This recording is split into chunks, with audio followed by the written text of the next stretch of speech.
This is Border Crossings. I'm Larry London. Thank you for joining us for today's chat with indie folk band Wylder. Their music is filled with stories of family and loss.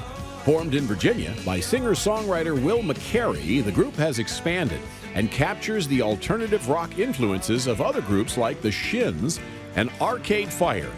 In 2016, they released their debut CD, Rain and Laura. And today, they join us with live music off the new CD, Golden Age Thinking. Stay tuned for today's guests, Wylder, coming up on Border Crossings.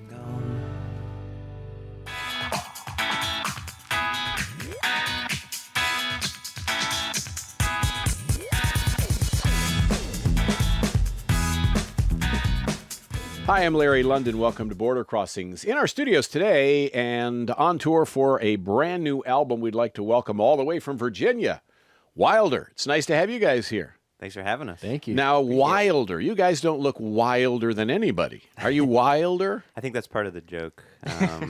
Yeah, the original Wylder name was sort of to invoke the wilderness, but like nearly every show someone makes that joke. Like, you guys are the least wild people we've ever met. It's a conservative wild. Yeah, that's right. That's right. The conservation one. Yeah. So you guys have been together for how long? Oh, yeah. We try to discern this every few weeks. Yeah. Lonnie and I have been playing together, I don't know, 6 years. Yeah, 6-7 years. And then Mike joined us in 2016. Band started around 2013. Mm-hmm. And what made you decide on Wylder? You mentioned that it was something to do with wilderness, but... Yeah.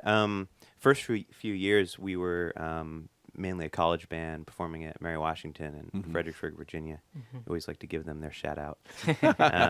And fans from that era will remember that we were called Save the Arcadian, a very now out-of-date reference to the show How I Met Your Mother. Actually, we haven't talked about that in a long time. Yeah, it's been a while. Yeah, we changed the name to Wylder in 2015, the year before Mike joined, and it just felt right, right before we released Rain and Laura, our first record. And it was a name that Lonnie came up with to invoke the wilderness, which is a thematic thing for a lot of our music. Now, when a band changes its name from something like Save the Arcadian to Wylder, does your sound and your approach change?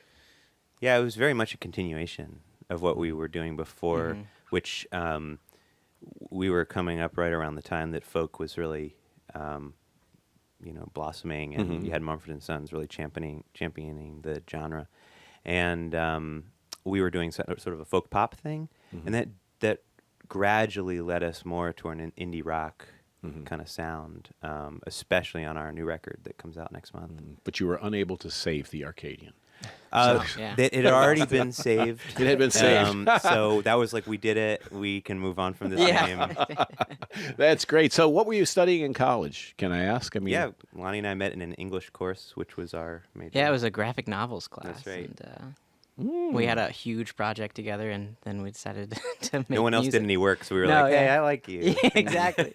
Were you guys writers before you became singers, or? I've always fashioned myself as a writer, or thought of myself as such a little bit, and it's my primary passion. I see writing music as an extension of that in a lot of ways. And so we met at Mary Washington in an English class, both English majors. And Mike. Yeah, I'm the odd one out. I went to the College of William and Mary. I was a business and music major there. Oh, you're the brains of the band then. You help with the decisions, so you guys I are help. taking advantage of If it. only he did. I help. Jackson was also from Mary Washington. He's our bassist. Can you introduce the guys? Absolutely, yeah. I'm Will. This is Lonnie. Hi. And he plays guitar and some mandolin occasionally. I make him play mandolin, much to his chagrin. And Mike plays drums. Hey there. And our missing bassist is Jackson, who also plays piano during our live shows. And you can catch all four of us at the Hamilton. All right. And you have been described as indie folk? Yeah, that's sort of, what do you think of that? I don't know. I haven't heard you yet. Yeah, it's a descriptor that is more of a necessity than anything else. Indie folk, to me, is indie rock with a little bit of folk elements. You know, we bring in some Sufjan Stevens type influences and Fleet Foxes and people who are moving the folk genre into more like a naturalistic, organic kind of sound. Mm-hmm. All right, great. Well, I'm leading you into playing, so Yeah. we're going to ask if you guys wouldn't mind doing a song for us. Wylder, what is the song you're going to do? This is a single that we put out last month. It's called Ghosts. It's from our Ghosts. new record. Ooh. And the new record, by the way, is called Golden Age Thinking. That's right. All right. Here they are, Wylder.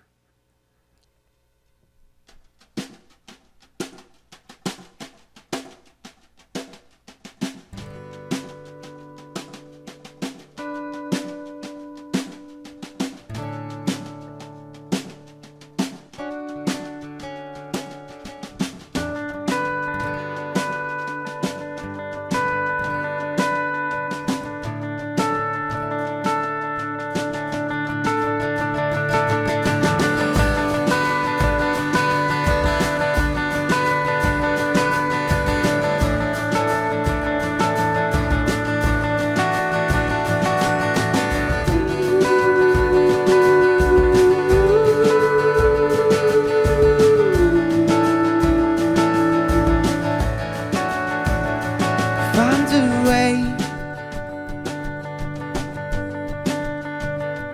back home, where the shade has gathered ever since we left here, and the trees have overgrown. I forgot you in a way. Since then, the weeds grew up and covered up the doorstep, and the floors have given way.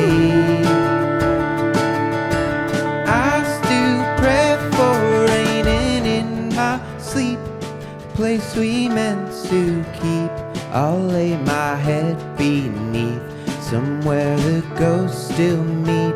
And if I woke too soon to see them fade from view into the afternoon, somewhere I thought I knew you weather when I'm gone.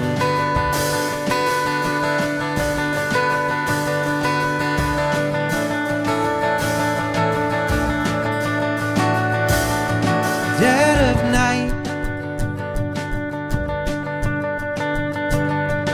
in time,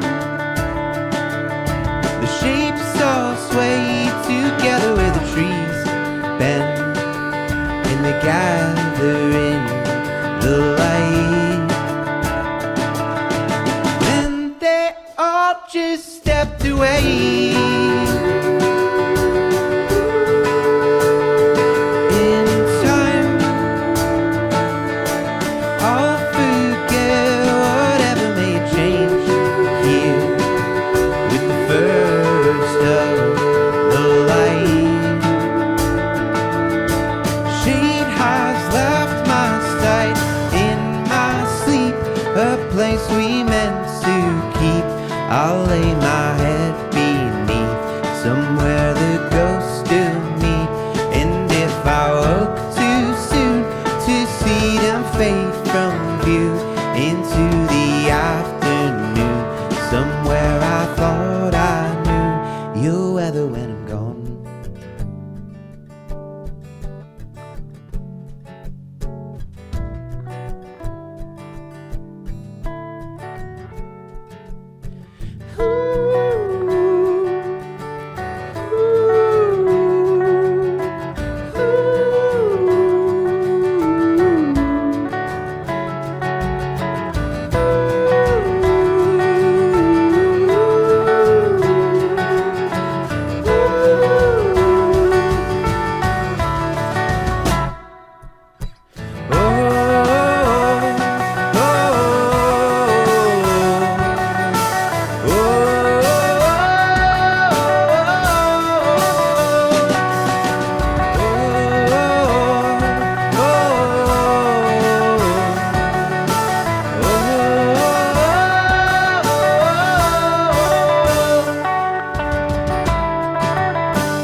I'll lay my head beneath, somewhere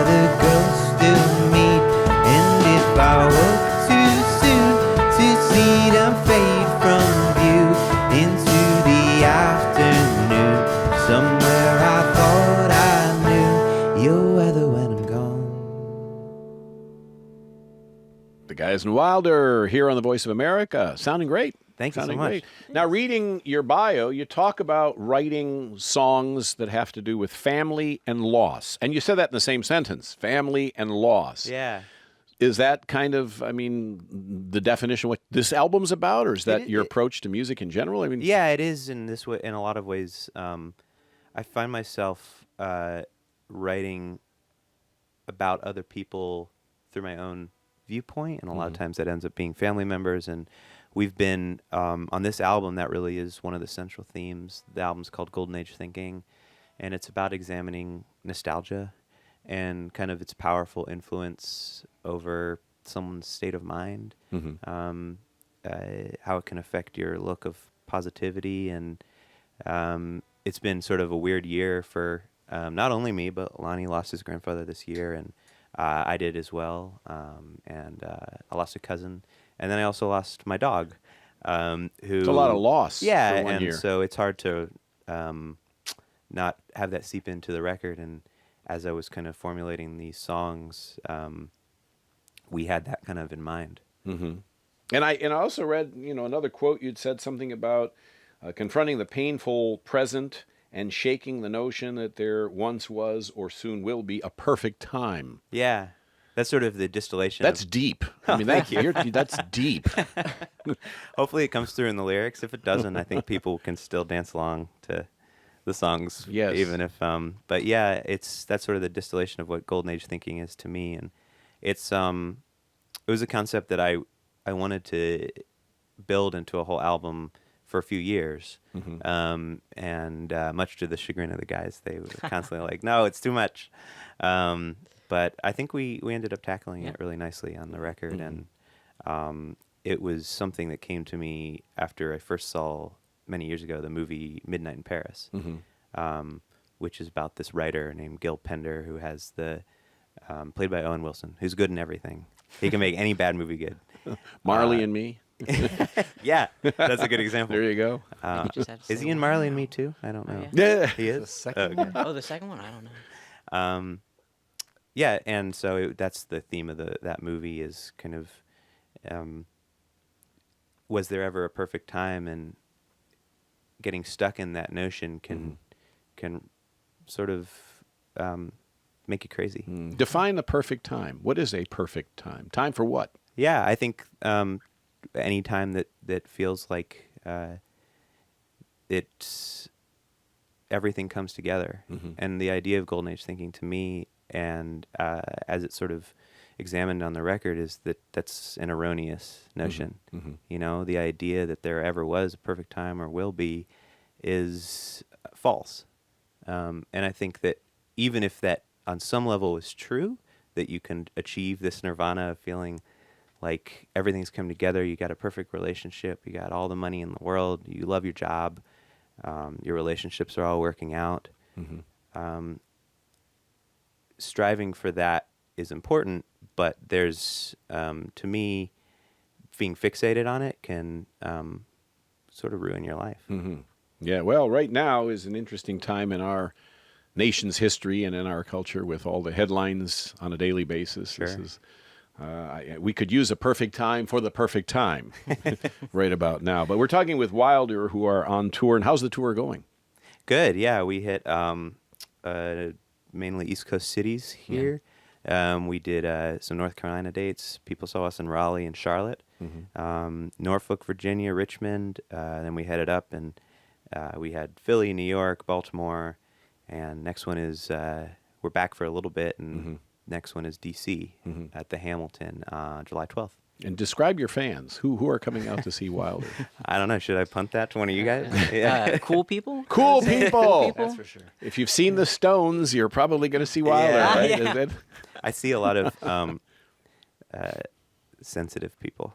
Sensitive people. Yeah, people who feel like, I don't know, they connect some way with what we're trying to do. We have great fans. Even though we're sort of a fledgling band, we can't thank the people who really care about it enough.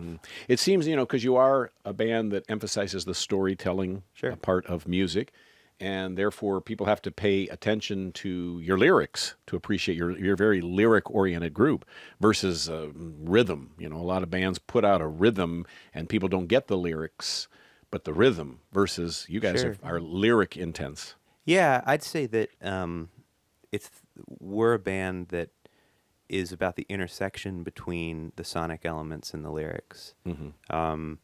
There's some, we're certainly not a funk band that's doing all Right, these right. complex rhythms, though Mike might want to, and Jackson too. Because I saw them look at each other when I said that, It's like their there's sound some check, little, some inside story. Yeah, I think that it's all about, to me, the sonic elements of a song are just as important as the lyrics, and they can make the lyrics more poignant with the right chords. Again, there's like maybe a perfect combination. Something like God Only Knows by the Beach Boys is a song that the lyrics are super simple. I don't know that by themselves you would necessarily be just wrapped in this attention to it. Right. But the way that the orchestration, it lifts up the lyrics and it makes them shine even more. And so we try to, in our own way, find a little piece of that. Brian Wilson's gift. Where do you get your inspiration for your music from? What's actually nice is that we all come with a love for indie rock and rock music in general, that each of us has our own branch of that genre that we really love. And so that's important to me, is that the four of us do a lot of arranging together, and especially figuring out how to structure the songs. And, you know, someone like my favorite band for a long time was called Radical Face. And I got a lot of the sort of elements of our sound that I was just describing to you from him and from similar artists, Sufjan Stevens and Fleet Foxes. But Mike and Lonnie have their own sort of pocket of indie rock that bleeds into the music. And you guys were, I wouldn't say discovered by, but certainly noticed by Train, Pat Monahan from Train, who kind of got into your music and helped you a little bit along the way. Yeah. We had two songs on his radio program that he premiered for the first time, Save Away and then Bitter. And that was really cool to hear it on his program, and we got to be really close with the producer on the show, who was picking a lot of the music for the program. And what has he said to you guys about your music? Because Train started off as a Led Zeppelin cover band. That's what they did in San Francisco before they became Train with Drops of Jupiter. What was his quote? He has also does said talk that about we're us being wild wild. guys. That's Wild right. Guys, another one who wild. observed You the can't wildness resist Oh, that's right. of Wylder. These guys are so wild. Yes, woo! They're going to be banned from a lot of hotels. That's because- right.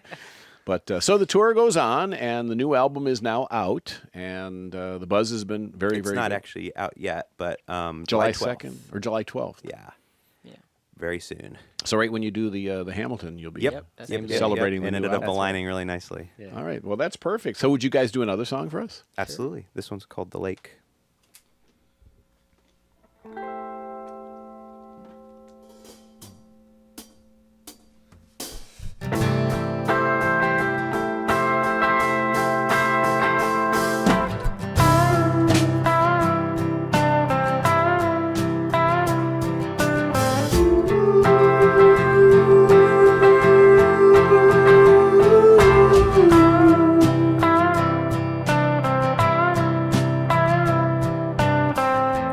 Wend you way through me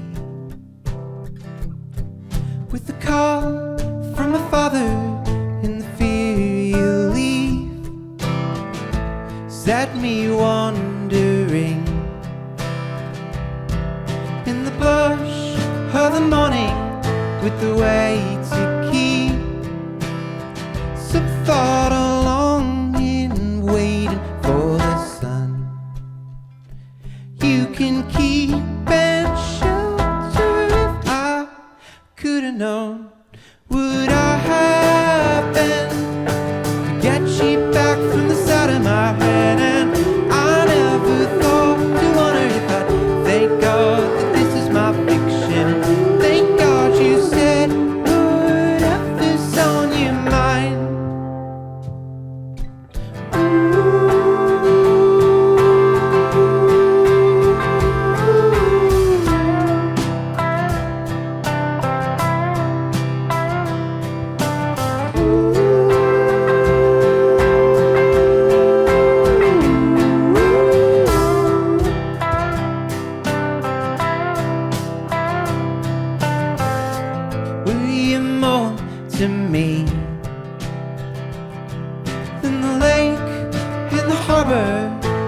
on the streets,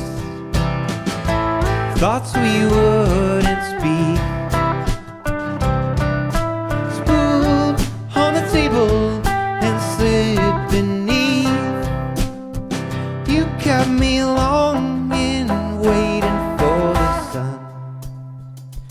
You can keep and shelter if I could've known would I happen to get you back from the side of my head. And I never thought to wonder if I thank God that this is my fiction. And thank God you said whatever's on your mind. Thank God you said whatever's on your mind.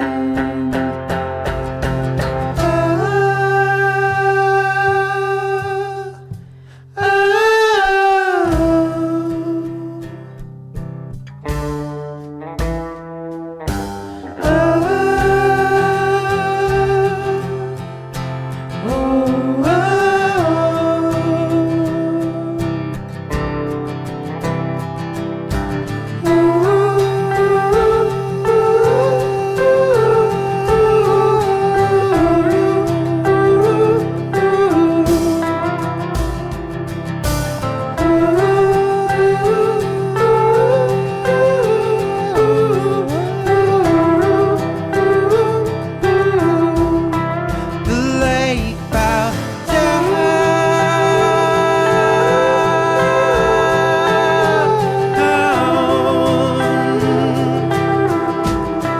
The lake bowed down.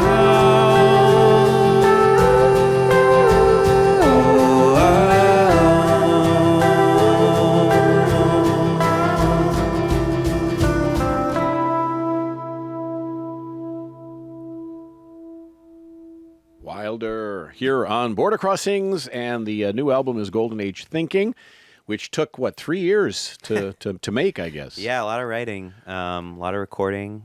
We recorded some of it in L.A. And worked in some cool studios out there. Took what should have been a vacation, but wasn't. And then one day off, right? That was fun. 2 weeks. And we took it home and we did some work in studios around the area here. We're really pleased with the results. And I guess it's a hard decision to pick the songs that are going to go on an album because you've been writing for a while now. You must have many more than you needed for the album. Absolutely. So I always get curious about a band's process of how do you go about picking the 12 songs, let's say 12. Yeah. Tough A lot choices. of arguing. A lot of arguing, Yeah. arm wrestling, Everyone has an coin opinion. tossing. Yeah. We actually sat down and rated each Yeah, we song did, based yeah. on how much we liked it. And there was like, how much do you like it? And then how much do you think it fits with the overall theme and arc of the album? Because unfortunately for these guys, I'm obsessed with writing semi-concept albums. And so that means that some songs that we really love get pushed aside and because they just don't fit or thematically they're not the right thing at that moment. So, but it makes it exciting because we have a lot of songs that we are ready to dig in for the next one. Yeah, we get to keep making music. So. Yeah. That's fantastic. It's a great process. Now, how indie are you? Are you guys independent enough to, you have your own label and you fund this all yourself, or how does this work for you? There's a man named Will McCary that does, I think, almost everything. Yeah. We're pretty much fully independent. We got a great booking agency behind us. And we've searched for the right kind of management for us. And when it comes along, we'll pull that trigger. But in today's age with Spotify and Apple Music and stuff, we've found that we can gain a lot of traction on our own without a label. Right. But that doesn't mean we're not interested in that. But it's great for artists who do things outside of the mainstream to get the exposure now because of the technology, because of YouTube and the internet and things like that. People can find the kinds of music they're into where they're not limited to only what's played on a radio station or what's sold in a record store, CD shop, whatever. I know it's so interesting that music is alone in that. Obviously, it's much easier for people to make movies now than it used to be and other sorts of mediums, but music stands alone as this thing that you can actively upload your tracks, whether they're good or bad, Mm-hmm. to Spotify and all these other streaming sites and garner an audience and have people start to take notice. It's really special. And the dichotomy of this is that you'd mentioned maybe you'd consider a major label or something. You know, if you go to sign with a major label, you lose a lot of control that you now have. Sure. And that, Yeah, I don't mean, know, half the songs on this record, they might have been like, we're not doing that. I don't know Or that. concept albums, maybe a major label would say, no, that's not what we want. So. yeah, it really kind of, maybe next we'll be fine with it because we'll have gotten this out of our system. Yeah. And we'll be like, sure, we'll write 12 pop songs. Yeah, we've done our artsy. We can do We've that. done our- Now, do you guys all still call Virginia home, or have you all relocated to Los Angeles, bought a mansion yeah. Yeah, we In my we mind. all Gated bought community mansions. and, Here, yeah. up there? We each have our own floor in the mansion. That's it. Jackson's on the bottom floor. Yeah, I live in D.C., and these guys live in Virginia. Mhm. Any thought about getting out of DC? Because this is not considered the major area for getting bands discovered and whatnot. So Yeah, we've toyed with it a long time, and you never know. It's been something that has been an ever-present sort of question. You know, is it easier to get discovered in Nashville or L.A.? And in a lot of ways, absolutely. But it's still about who you know. Ultimately. True. And you could also get discovered at sea if you're on the rock boat. Yeah, cruise. yeah. You could find these guys performing with bare naked ladies, I guess. Yeah, that was a really cool experience, and one we'll certainly never forget. The Rock Boaters are a very dedicated group of music fans, and pretty much wherever we go, we see them. Yep. We had a fan who, speaking of loss, Yeah. he just passed away. Gary. But he was a lovely guy. He saw us on the Rock Boat, and he drove from Toronto to see us in Fredericksburg, Virginia. Nice. It has to Yeah. be like And 12 some hours. dedication. or That's more. It's indicative of that, dedication, but It's a long our way. heart goes out to Carolyn, his wife, and lovely guy, and indicative of the spirit of the Rock Boat. And you also get exposure by being on TV shows, where I kind of came across that you've been on MTV a couple times, but The Good Doctor on ABC, which is one of my favorite shows. Oh, very that cool. I've got Oh. recorded. But, as a band, you perform music. There's a lot of music in a TV show, and it kind of goes and comes and fits the storyline, and you never really, they don't bring a lot of attention to who's singing the song or what it's called, but it's great exposure when it happens. Oh, yeah. Absolutely, yeah. And they featured us in a really key moment for, I guess the character's name is Sean. You would know. Yes, Yeah. autistic doctor. Who, Yeah, I'd never seen the show. I tuned in because we knew we were going to be on there. And we were featured in the last few moments of, I guess, the episode before the penultimate episode last season.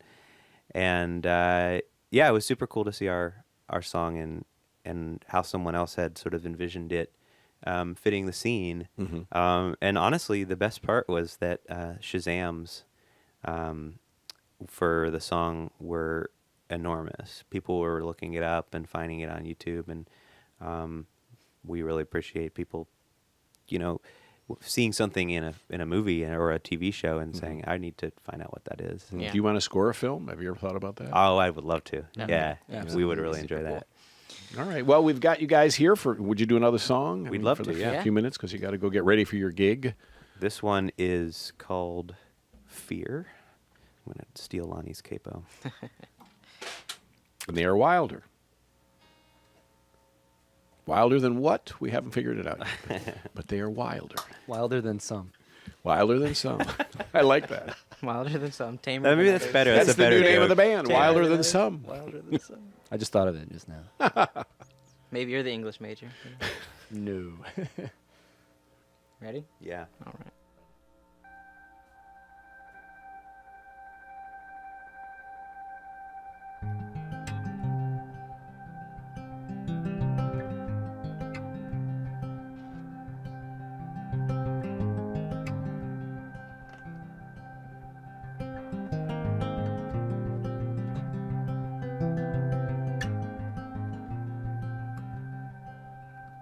We were tied through fear in the hope we'd grow. Your retreat from home could end, where we slept beneath the side of my bed, in the empty house I shared with my friends. When the hope fades south and the steps caved in, when the embers hold below and remind me of you coming home to wash all the smoke from your clothes. But I don't mean to say that all my love had turned away. I believe that for these weeks and for a while, are you right with God? Was he on our side as the days shrink back again? Turn to quiet, sink into dread, shading all the thoughts in my head. So I speak with death. Will he work through time to the days longer in light? Picks her from the back of my mind, blots her out and changes my sight. And with the sense from you that all my love had turned away, I believe that for these weeks and for a while, I don't mean to prepare for this. I could never say why. I don't need this now.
That's cool.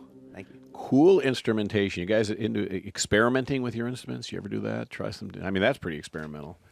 Yeah. Well, I mean, we love including all kinds of weird instruments yeah. on the record. That's like my favorite thing. And Lonnie keeps getting deeper in the rabbit hole on Of weird effects. Of So, weird effects, yeah. What's the weirdest? Give us some examples of something that's actually on the record. unexpected On the record. On the record. instrumentation. Oh well, yeah. I mean, so we tracked a bunch of string quartet parts, as far as strings and horns, and the guy who engineered the record said, "You guys are really into trumpet, aren't you?" I'm like, I don't know. I mean, It's on two For songs. this album, yeah, yes, it's, right. it's on a song.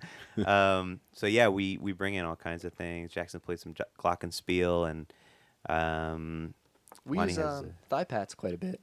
oh yeah, But you don't that really, song, you won't really recognize them. It's more of just kind of this percussive elements movement. like You that. kind of feel it. It's Right. interesting. Yeah. Yeah. You don't really like think, oh, someone's hitting their legs. It's just kind of this Right. like. Where can people find you on the internet and social media if they want to check you out? So the band is spelled with a Y. Why is that? Well, it's spelled with a Y. Why not, Will? Why not? Thank you. That's the best. Where's the the best temp? that Come joke on has now. ever gone. We need the timph. Yeah, people can find us at There you go. wyldermusic.com, WYLDER music.com.